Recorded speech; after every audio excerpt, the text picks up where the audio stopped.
faster than a speeding bullet, more powerful than a locomotive, able to leap tall buildings at a single bound, this amazing stranger from the planet Krypton, the Man of Steel, Superman.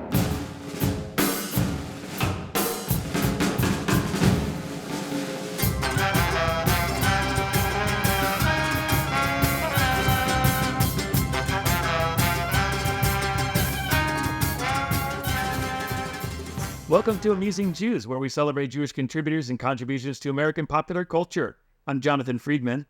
And I'm Joey Angelfield. Producer-engineer Mike Tomren is working somewhere behind the scenes. Amusing Jews is a project of Adat Chaverim, Congregation for Humanistic Judaism, the Jewish Museum of the American West, and Atheists United Studios.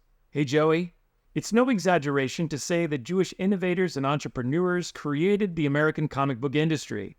Jews introduced the first comic book, the first superhero, the first graphic novel, the first comic book convention, and the first comic book store, and are behind many of the toy, merchandising, and movie companies that have helped make comics so ubiquitous. Indeed, comic book characters, titles, and stories created by Jewish writers, artists, and publishers could fill a library.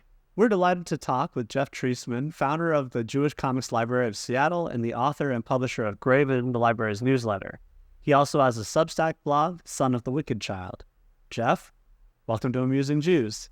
Thank you so much for having me. I'm really pleased to be here and looking forward to it. Conversation. You were a teacher and school librarian before retiring and starting the Jewish Comics Library of Seattle. What led you to start your own library?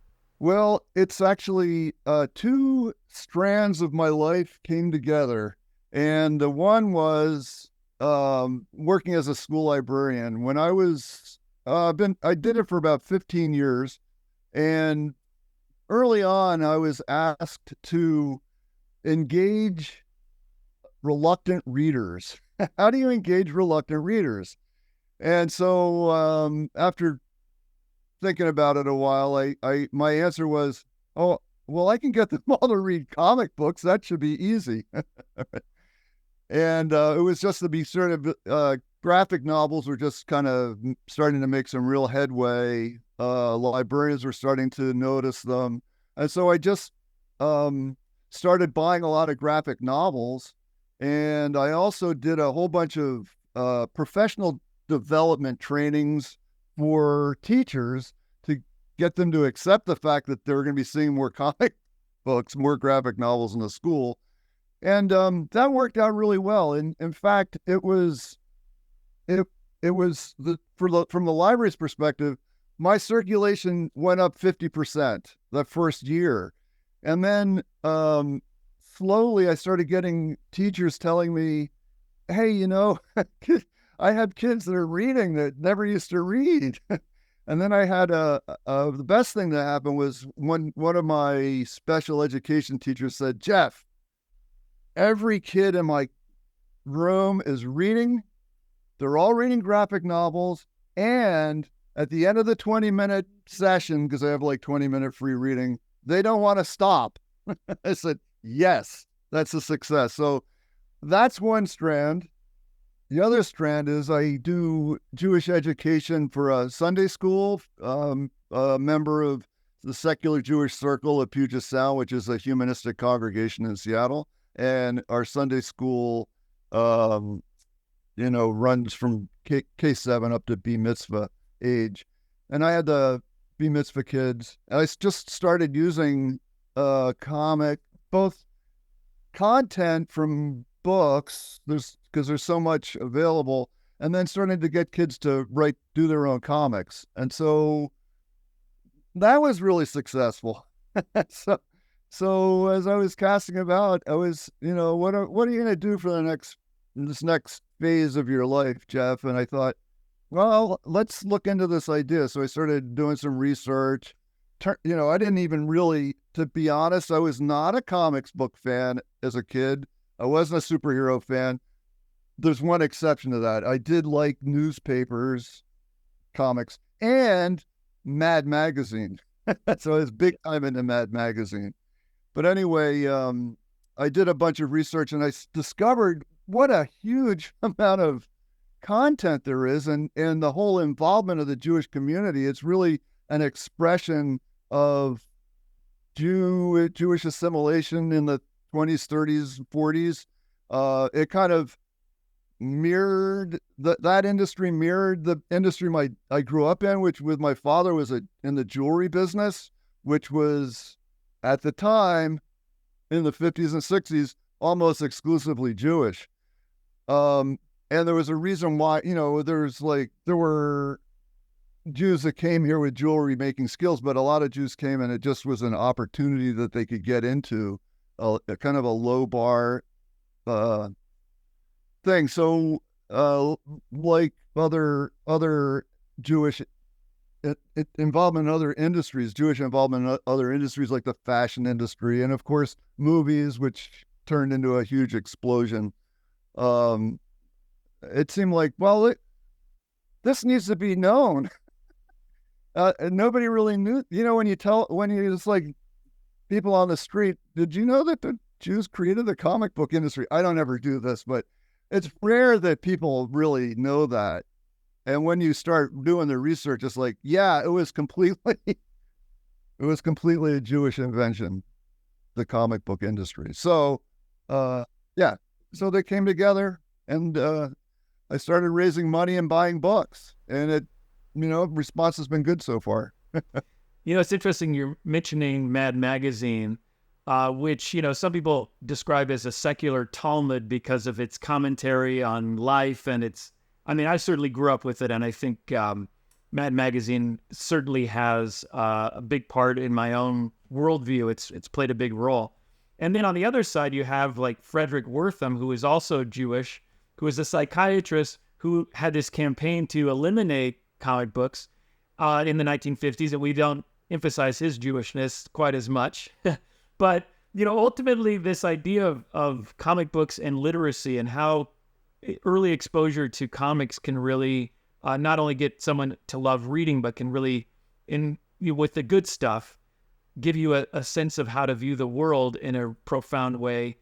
That's the real thing for me in terms of the Jewish comic book influence on culture. People are not only unaware that they're reading Jewish comic books, but that their worldview is kind of Jewish and they never realized it. Yeah, right, yeah. The comedian's way of looking at the world has seeped into many, many other people's cultures. Yeah, absolutely. One thing about that Wertham, I actually wrote a thing about that pairing is really interesting. It reflects a lot of history and also even to contemporary. We have, there are a lot of anti-Zionists in the Jewish community that are battling with the Zionists, right? So it's not an uncommon scenario. The other thing about Wertham, I believe he was a German Jew, and they had a slightly different attitude about many cultural things. So that's really fascinating. I've done a deep dive into that. So getting back to a point you made earlier about comic books being an open field and sort of a low brow entertainment genre, and that allowed Jews to sort of get in there and make something out of it. Could you tell us just a little bit more about that? Max Gaines was doing promotional work for Eastman Kodak, and he started making these pamphlets that were giveaways. They were like promotional material, and he kind of invented that way to fold it and print them. And soon after developing that, they fired him. And so he was like, what can I do? It's the magazines won't hire me. It's hard for me to get a job. I can't get a job with an advertising agency, but I could start publishing. I can rent, he knew about printing. I could rent some time and just print up something. And so he decided to print up some old newspaper comic strips and call it Funny Times. And then, as that caught on and became really popular, he started needing to solicit other work. And it was at that point that influx of creators started coming in, having the same difficulty that Max had trying to find work using their graphic skills. for advertising or magazines, and they just kind of flowed in there and built it up. And as it got more and more successful, more and more people started coming in. And so, that was just sort of this cultural phenomenon that was happening in the United States at that time period. So it's kind of like, it's not a good analogy, but I'm thinking water will find its lowest point. It's like, it's not that it's the lowest point really, but Jews will find a way to survive and use the skills that they have, that they brought with them or that they've developed. And that was an outlet for a huge number of creators and entrepreneurs as well. Is there something specifically Jewish about the content that these early creators brought to comic books, or were they just basically throwing spaghetti at the wall and seeing what stuck and that sort of thing? I think there was a lot of throwing spaghetti at the wall, but then the things that stuck, I think, are a result of Jewish values. So I'm thinking specifically of Siegel and Schuster. You can't find anything specifically Jewish overtly, but when you look at the values that Superman, especially those first couple of years, it was all about truth, justice, and the American way. And I call the American way as assimilation, truth, justice, and assimilation. And so, it's stunning sometimes to read some of those. The first or second volume, Superman does battle with a military-industrial complex before it was even called that. It's just arms suppliers, and he brought the two generals who were fighting each other together and say, "You guys, don't you realize you're just feeding the arms industry?"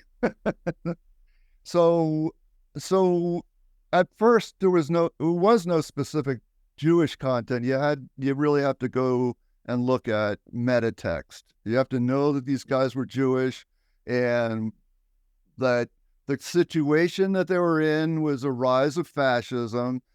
How do we, all of that came together, and that is a result of lived experiences of Jews, right, directly, even though the content wasn't there. That comes later. Yeah, you write and you draw what you know.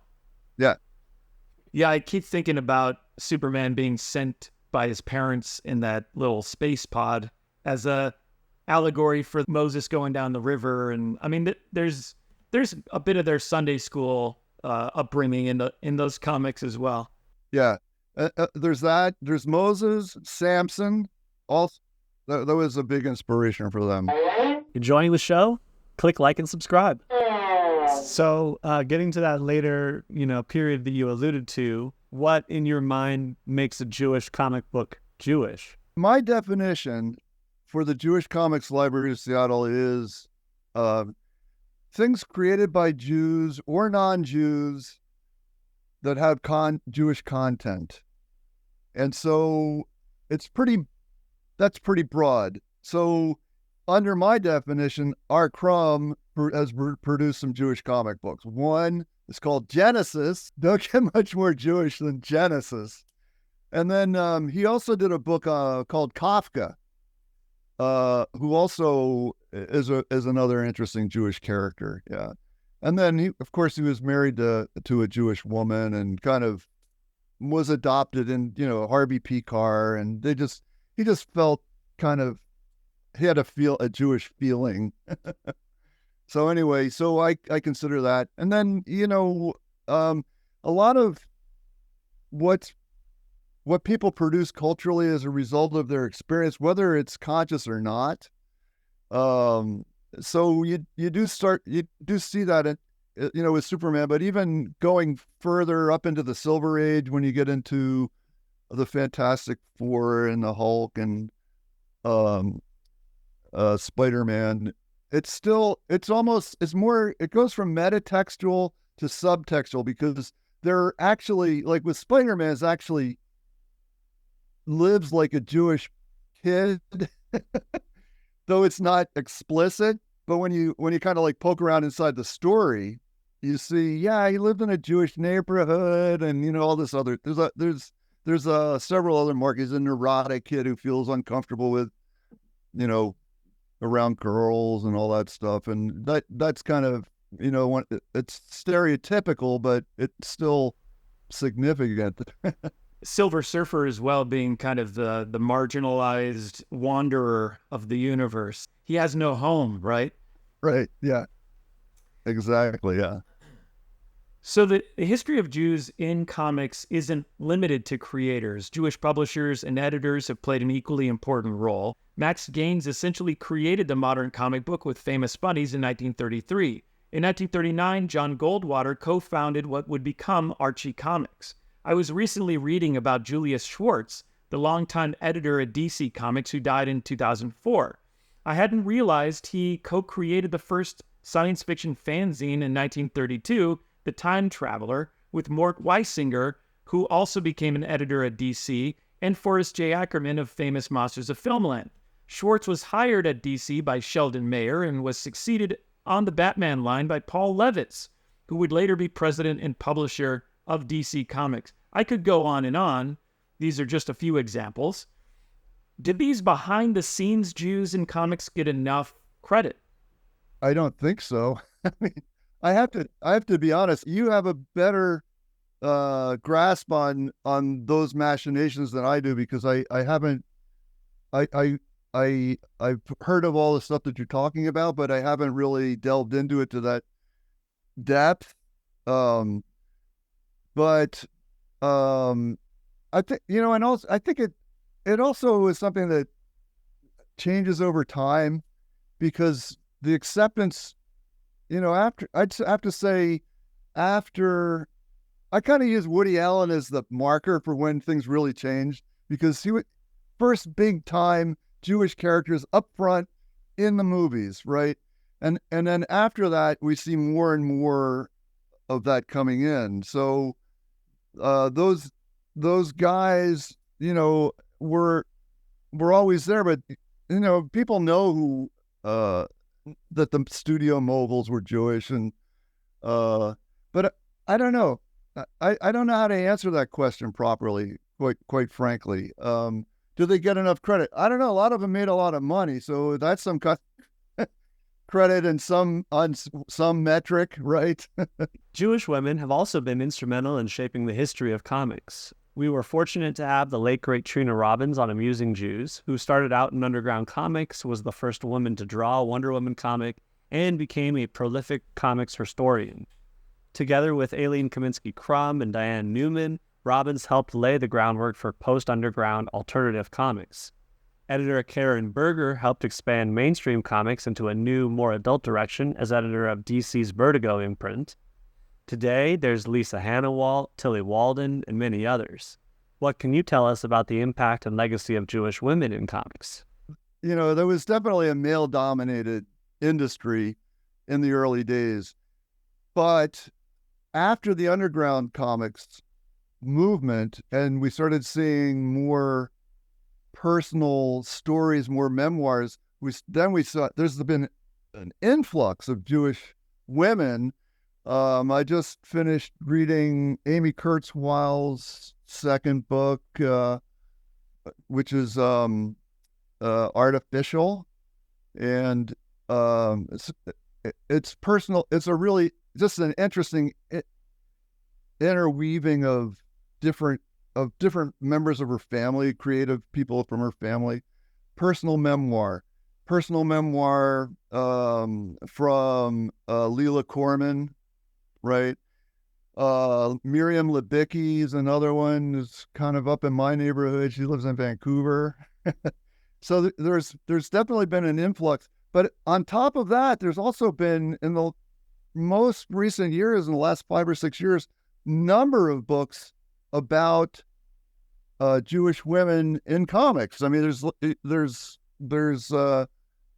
Lightman has a book about Jewish women in comics. There's must be, I think in my collection I have at least 5 or 6, and then there's the Trina Robbins books, 2, which I've only started collecting Yeah. So yeah, it's a very interesting an interesting development that the women were not. It's just part of really American society. Women were, pushed back, get back in the kitchen, that kind of thing.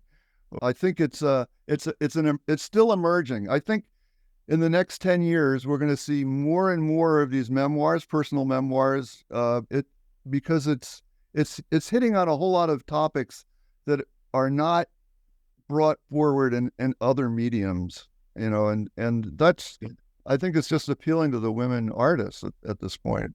A lot of what these women and other contemporary autobiographical graphic novelists and so forth are bringing to the medium are stories that are actually worth reading, in a school setting, is a way into certain subjects that maybe you wouldn't read otherwise.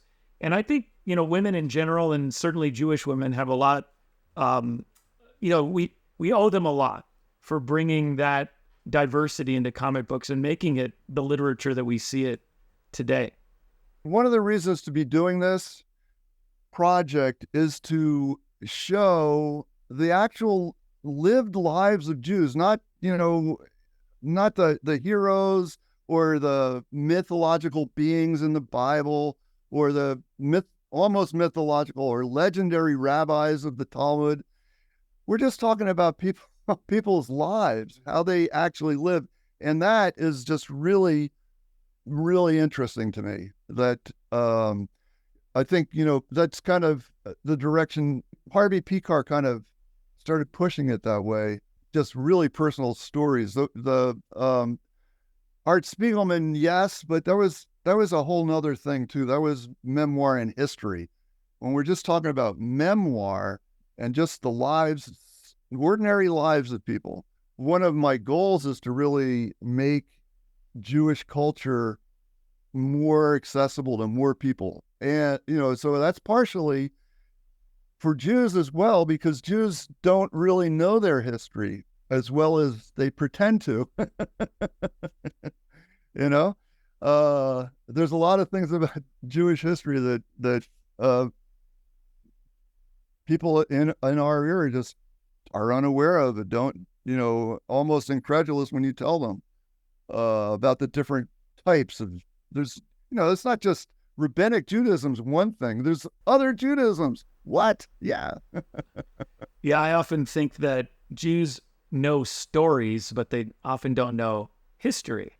And there's a difference between them. And so opening that up to Jews, but also to other people. And I think that's one of the ways. It's not like a supercharged, maybe it is a supercharged way. Maybe it's the best way of fighting anti-Semitism. But I think showing what, what the guts of people humanizes everybody. And so I think it is really helpful for non-Jews to see this is, these are the kinds of things that we're dealing with. And sometimes there's a lot of things that overlap with what the things that you're concerned with. And it's one way to see that. And it's a very compelling way to see that, I think. The Jewish Comics Library of Seattle is a relatively new initiative. How can our audience support it and help it grow? So the things that I have, I started a website, which was the first thing I did, which is starting to just collect information. This is just a Google site. It's nothing fancy. But then I started cataloging the books with Library Thing, and they have a forward-facing platform called Library Cat. So I started working on that Jewish Comics Library Catalog, and that's something you can go into and take a look at. And then I started writing a newsletter to talk about the development of the library and kind of spread the word, start networking and figuring out how to raise some money. And then I have a GoFundMe that people can contribute to. Terrific. Well, thanks so much for joining us, Jeff. You're welcome. It's my pleasure. And it's something I really am enjoying talking about. And I'm finding a lot of people are interested once they get past the "so Superman's Jewish" thing. Yeah, thanks a whole lot. I really appreciate it. And I love what you guys are doing too. And to our audience, now back to your regularly scheduled lives. Amusing Jews is here to amuse you. If you like being amused, go ahead and click like and subscribe.